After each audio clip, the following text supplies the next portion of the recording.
DJ Santosh Raj.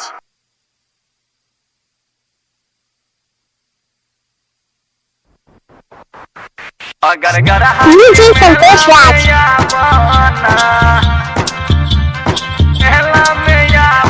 DJ Shiv Narayan DJ DJ Santosh Raj. माँ Gayatri recording studio.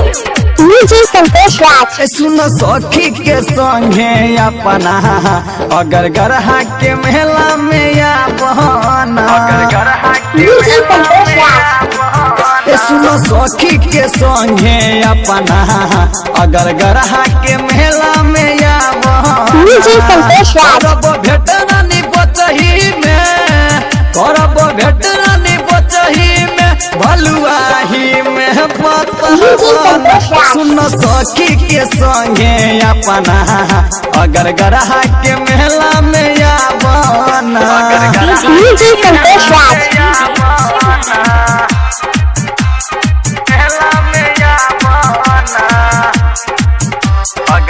DJ Santosh राज।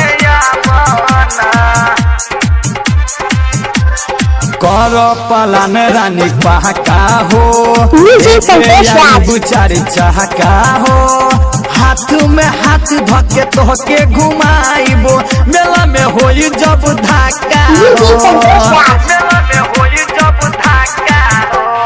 कर plan रानी पहका हो लेके आई डीजे संतोष राज। चहका हो हाथ में हाथ धके तोहके घुमाइबो मेला में होई जब धक्का हो डीजे कके संतोष राज। बहाना कवनो तू कके बहाना कवनो तू अपना भौजी के समझा डीजे संतोष राज। सखी के संगे अपना अगर गरहा के मेला में आवाना डीजे संतोष राज।